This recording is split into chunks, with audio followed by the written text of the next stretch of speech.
Evening all, and welcome to episode 88 of Kerbalism. Now all our Kerbals are enjoying some well-earned rest and relaxation, all except Jeb, Bill and Bob. They're on their way back to the Orbital Hotel to perform another space camp, because we've got some more cadets coming through the pipeline. The news that we want to colonise Duna, we want to send all our Kerbals there and get everything done, make a whole new planet for ourselves, has gone viral amongst Kerbal kind, and everyone wants to be a piece of it. So we're going to have to run a few space camps in the meantime and get the best of the best ready for our Duna colony. And here we are up by our space camp. Now the first thing you notice is that MechJeb is back. I've reinstalled it and it seems to be working. And the reason I've had that back is because after I got rid of it and thought I cured all the problems with my game crashing, I didn't.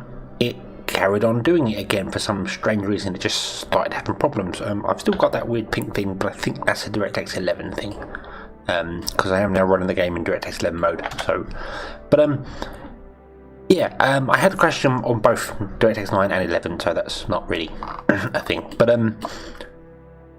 no, I was still having issues with it, and more importantly, I was having issues with this once again just randomly exploding. It seems that sometimes if I reload the game, it works. Then other times I load it, it doesn't.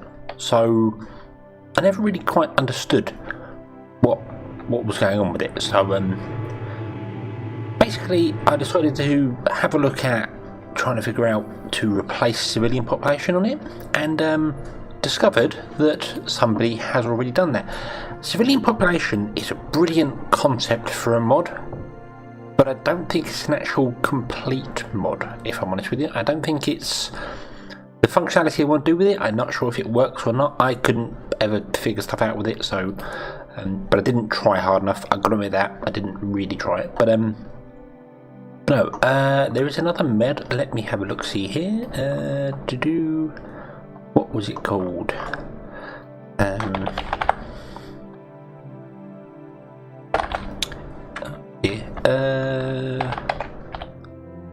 It was called Orbital Colony. It basically is a mod by Real Gecko, who also makes lots of mods. I've got loads of his mods installed actually. What we've got, Simple Construction does his, and KEI, the one that lets you get all the science from the Space Center by the click of a button. Love that mod.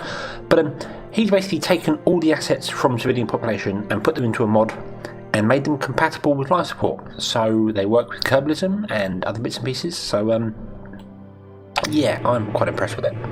I'm quite happy with that. That's a fantastic thing for me, because it means I can have the bits and not have the bugs that came with civilian population. Again, I don't know if it is civilian population doing that. I'm not knocking that mod at all, because it could be a fantastic mod, but I think it was having incompatibilities with something else I have installed, and it just didn't like it. Anyway, we are here at our Orbital Hotel, and you'll notice the engines make weird noises. I'm using these nested channel hall thrusters. They are argon thrusters, and we've got argon RCS as well. Yeah, that's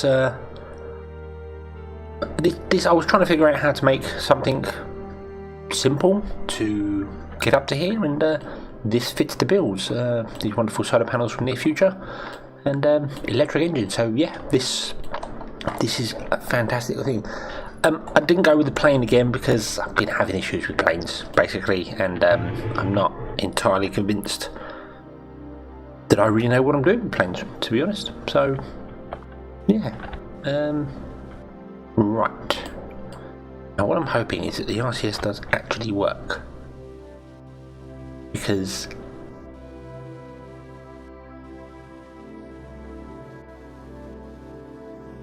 it's very, very slow. Yeah, so I put them on there thinking they're just RCS thrusters, and see the wonderful pink glow there, but they're not. They're redesigned for tiny probes. So yeah, that was not the smartest thing to do. But well, I've done it now, so we're going to have to deal with it. Okay, so let's dock here, shall we? Where are we? We are coming up there, so we'll use that docking port there. That seems like a good idea.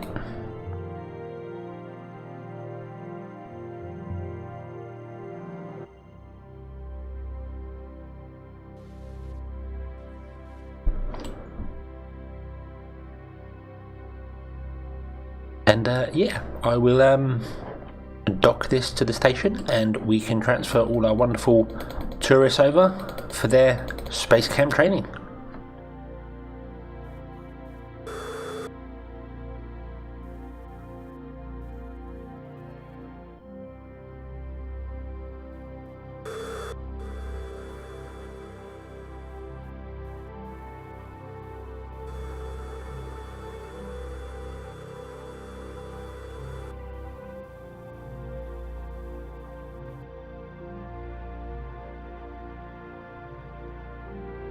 There we are, a successful dock. So note to self, don't use those argon thrusters in the future for main ships. They are quite weak, so yeah. But anyway, we're here, our Kerbals are here,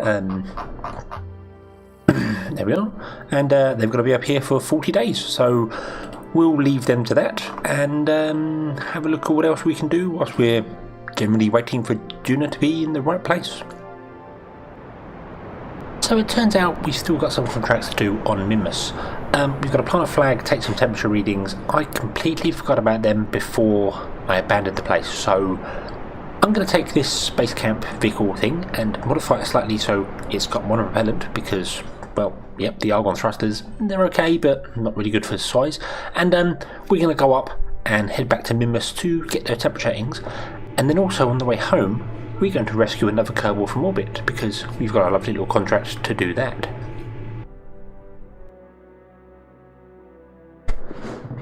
And there we are, with a fairly bumpy landing, we have landed on Minmus.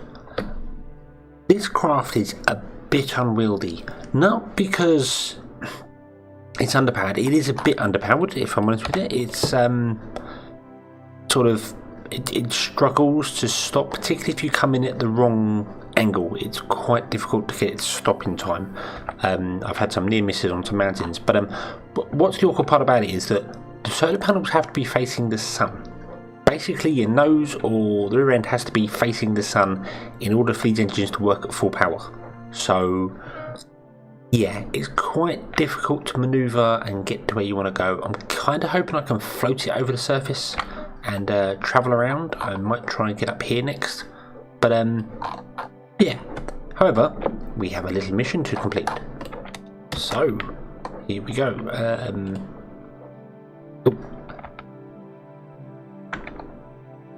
Over you come, Verfrin. Oh, what a fantastic landing. Well done, well done. Oh, good job. Yes, so down to flag and contract complete. Excellent. I could have done that one. I don't think I had it, but it was in the options to take.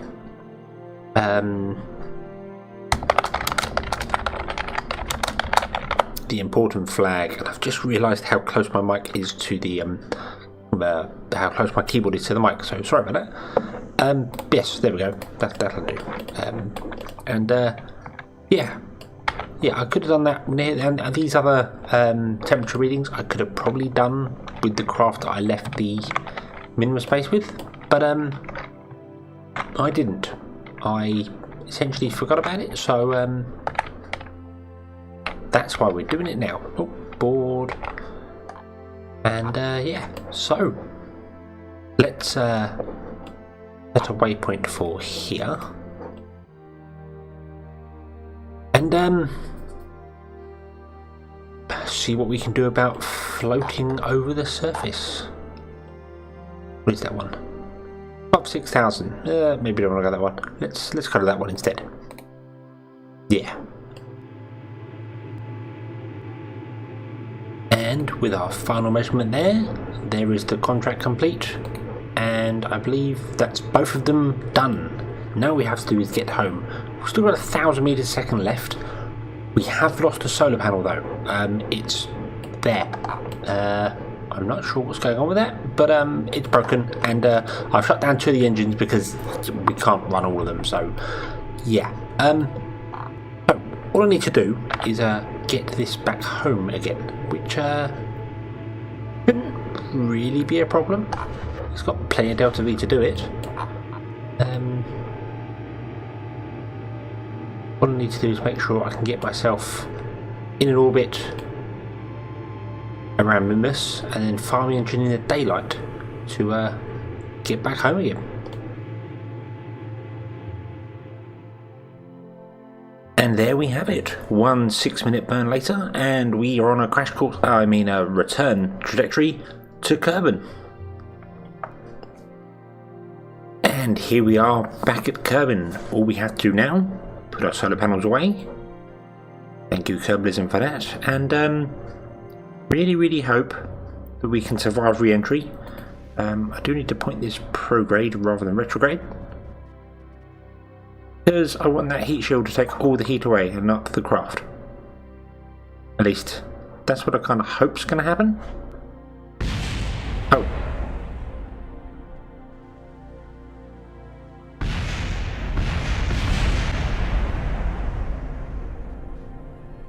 Well, that was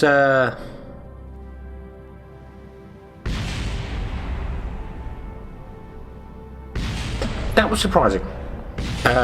That was very surprising, actually. I'm not sure why the craft exploded when there is a heat shield here, but it did. So now we're kind of at the mercy of this tank being able to survive the crash, because that's going to be at the bottom, and yeah. Well, I think if all else fails, Verfron can just jump out, because this did not go according to plan.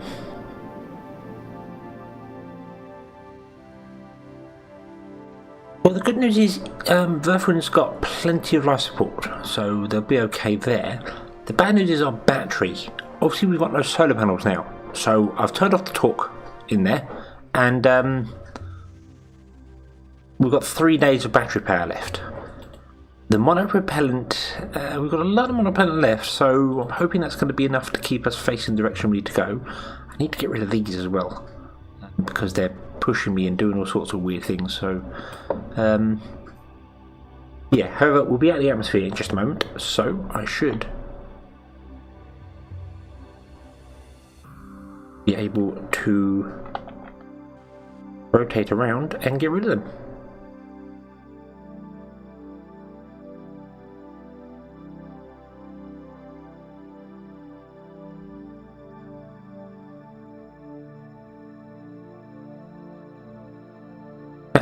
Let's run ourselves retrograde.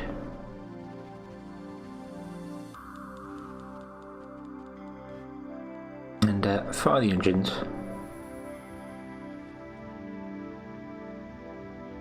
And there we go, that gets rid of all of them. Okay. So, let's go round again. That was a really good aero braking manoeuvre though. Our apparatus was right up there, and it's come down to there. So that heat shield is really good aero braking. Just unfortunately, it's much better as a parachute. So yeah, maybe I should have two. One lever end.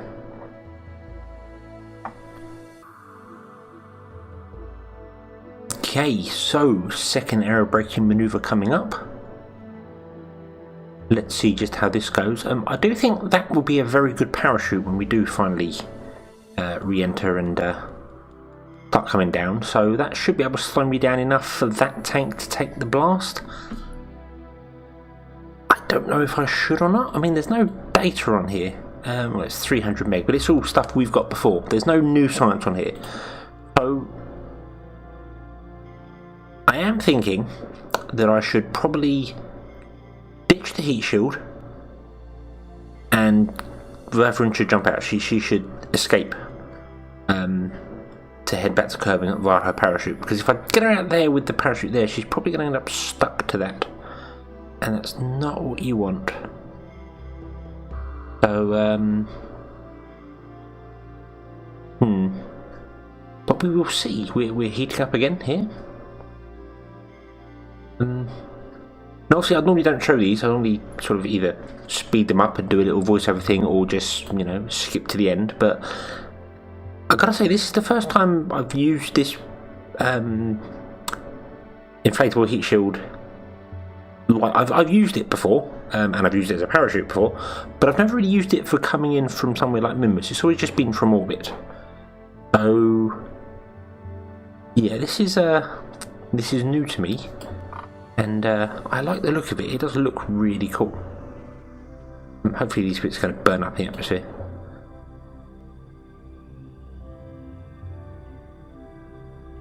You can see just little tiny puffs of smoke from the RCS there, so it's not doing a lot to keep it straight. Ah, there we go, we've been captured already. Yeah, that is a brilliant air brake. That's a really, really good air brake. I'm just not sure exactly how to keep it so that it doesn't cause the ship to explode. I'm guessing that's because the ship started turning around to start with, or maybe the heat just reflects it. This is not getting hot though, so... But then we are coming in a lot slower than we were first time.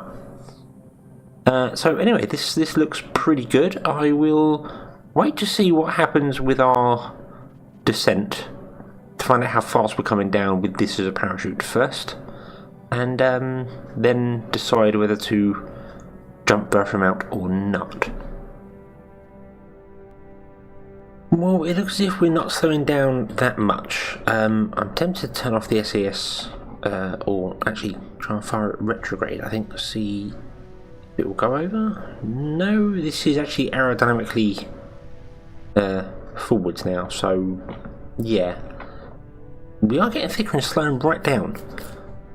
I'm guessing this is going to try and take the heat up. If we were landing in water, I'd be a bit more confident about this, because I think that would take the brunt of the water. But as we're landing on actual sand, I'm not that confident about this.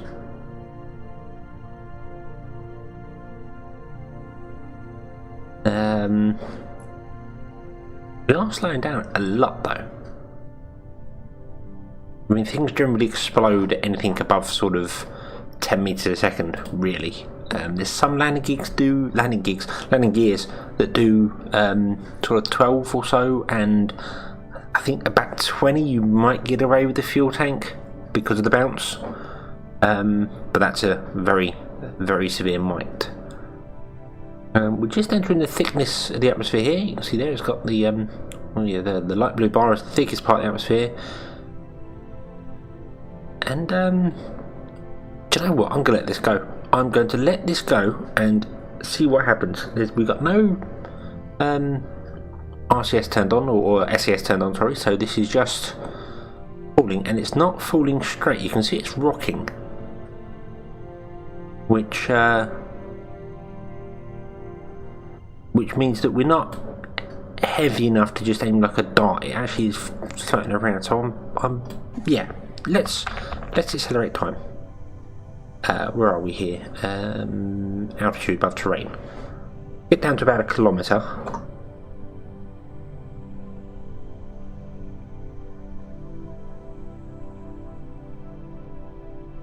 Oh, that's 500 meters. Oh, and we're coming at 50 meters a second. Okay, Bertram, hold on tight. The heat shield blows up, the battery blows up, the fuel tank goes, and the pod survives.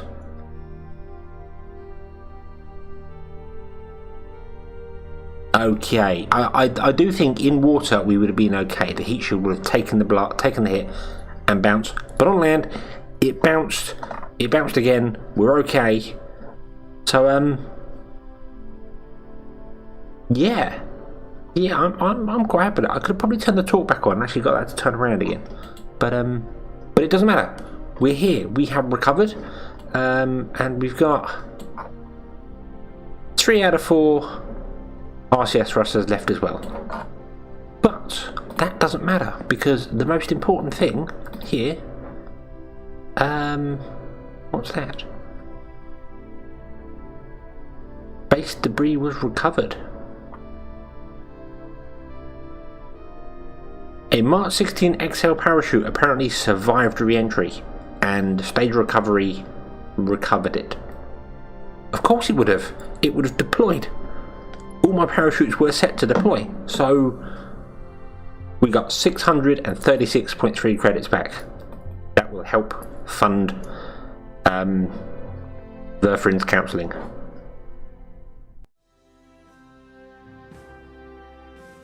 And so we recovered no real science, which isn't a surprise. We've done this all before. Very little funds. Again, not a surprise. There wasn't much of the craft left. But most importantly, well, Verfrin's gained a level, so excellent. Hopefully she won't have any ongoing mental issues from that sort of, or an ongoing brain damage or anything like that. So, but the most important thing is the contract, which is gone. All the contracts are gone because they are complete, and we've gone up on money. Money. That's what we need. The colony ship I'm planning to launch is going to be 600,000 to 800,000. That includes the launch of the vessel. I will try and recover the boosters, so we'll get some money back. But yeah, so if I say it's going to be 1 million credits a go leeway, and I'm going to launch 4 of them, still need a bit of money. So yeah, but we do have some other things here, like the space camp, which will be done in 14 days, high resolutions of Moho, which we will do, the Explore Duna, the recovery of this probe here, that's on its way back. I'm not actually sure whether that's going to be in our sphere of influence next. I remember when MechJeb was working, I actually discovered that it does technically have enough fuel on board. There it is. Yeah, by the looks of it, it's going to actually get an encounter. That's our next port call, is the encounter. But I think, yeah, there we are. I've even got the manoeuvre node set up. It does have enough fuel on board for that, so it can actually be captured into Kerbin's sphere of influence. It's out past the moon, which means I will need to get out and recover it, because it's pretty much square with the moon as well. And that would mean at some point it will probably catch the moon and either get flung off or smash. But if I slow it down as much as I can into an orbit, I can send a ship up to rescue it. So that's good, because we need to recover that back to the surface. That's in 15 days, isn't it? 50 days, sorry. But the next one, which is in 5 days, is our plane, which I think is going to have its encounter with Moho. So let's speed up time and go and visit Moho for the second time this game. And here we are, 5 days later. We are 10 minutes out from entering Moho's sphere of influence. Let's just speed up time here. And I'm not actually sure where Moho is, if I'm entirely honest with you.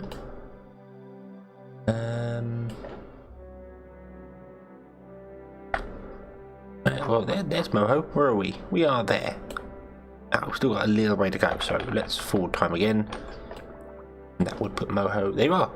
There we are. We are in Moho's sphere of influence. Let's turn the alarm clock off. We've got things to do. Goo. Gravity and materials. We want to keep everything. Yes. Okay, so where is that? There is Moho. We're here. We're back. Hello, Moho. It's been a while since we visited you, but we are back. So, I need to put this craft in orbit. Probably quite a high orbit, actually, I think, because I'd like to drop off my satellites higher. I have obviously brought a lot of things with this. This has got some probes here. You see we had a couple of failures, which is a little annoying, but I think we'll be okay. But yeah, I've got these communication probes, which I built, and I'm not sure if I actually want to deploy them around Moho. I'm tempted to see whether this could turn around and go over to Duna and deploy them there, because that would be more helpful to what we're currently doing.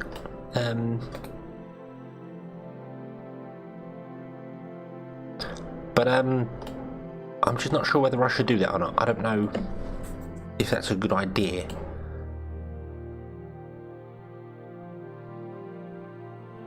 Well, what I need to definitely do is deploy that.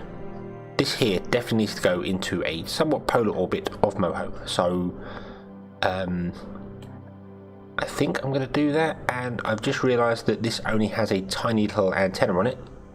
So I'm going to have to deploy them here. Well, that was the mission. That was the original mission. So yeah, let's do that. Right. So let's see here. We want to bring our... Oh, wow. That's a big burn. We want to bring our apparatus down to... I think 400? I think that's what the scanner's good for. It might be higher than that. I can't remember now. Oh dear. Let's say 500,000, and then I can obviously change it later on. They've got delta V on them. Fuel inside there, so yeah, there we go. Yeah, half a million, and we'll circularize them. They're not quite polar, but that's okay. That can be dealt with. Obviously, the communication satellites I should deploy larger than this. I think, shouldn't I? I don't think they should be in a polar orbit at all. I'm not really sure. Well, I'll get into that orbit first, and then we'll take it from there. That's going to be a 23-minute burn. So, yeah, I will be back once that's done, because this is going to take a long time. After a half an hour or so burn, here we are in orbit of Moho. We're a lot higher than I expected. A lot higher. We're sort of 800,000. That's because when I actually fired the engines, I forgot to turn the nuclear reactor up. See, it's running at 100%. That runs the engines. Normally I drop it down to about 5 or so it saves, just lets the core life last a lot longer. And obviously when you fire the engines like that, they fire for about 30 seconds, the ship runs out of power, and it doesn't really do a great deal. So, yeah, bad ship. Anyway, we're here. What I'm going to do is I'm going to deploy this up here, and hope nothing explodes. There is a very weird thing going on here with the engine. I'm not sure what's happened there. So I am going to save this and then deploy it, and if it explodes I might reload it, because that's a bug. That's not something I've done, that's not something that's been made like it. It's a bug. The shields are on there, and if it blows the engine off, that's going to really be a pain. So here we go. We are going to decouple. We're going to get around the explosion, and excellent. There we go. The decoupler exploded, but the engine survived. That's the important part here.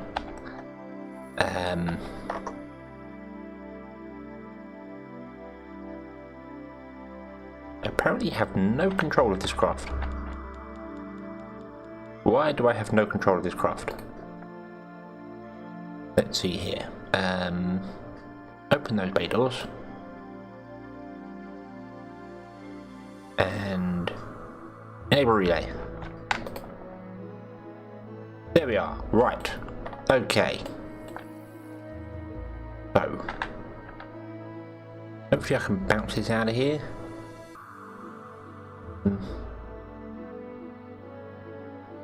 Yep, that looks good. So yes, I'm going to deploy this here. I don't know whether these probes will work this high. I think for some of them it's too high, so I might have to drop it back down again. But that doesn't really matter. This is going to do that. And then what I'm going to do is I'm going to take my spacecraft down to a flat inclination and deploy my 3-com relays. So it will be here. Moho is obviously a small sort of planet, but we could send a rover here at some point. We could even send Kerbal to live here at some point. But, well, I think we'll just put the communication satellites in orbit, because I brought them.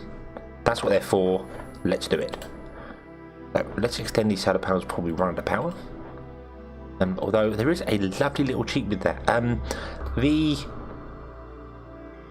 Kerbalism menu allowed you to go through here, and I could go to devices, and I can enable these even when I've got no control of the craft. So yeah, that's an interesting thing. I can set these to, you know, whatever, and go deploy my solar panels, and it would, which is interesting. But yeah. So point per grade. Where's the sun? There's the sun. You're happy with that? So let's deploy all these things here. We're too high for that. We're too high for that. We're too high for that. And I think that's it. And it surprised me that we're too high for that, actually. I thought that was lower. But right. I'll take this down to a lower orbit and start doing its scanning. I will then take our science vessel down into a flat inclination and deploy our 3 satellites. And then we will gain all the science from Moho, and everyone will be happy. But that'll have to wait till next time. So, thank you very much for watching. Hope you enjoyed this episode. I hope to see you again next time, and until then, as always, have fun.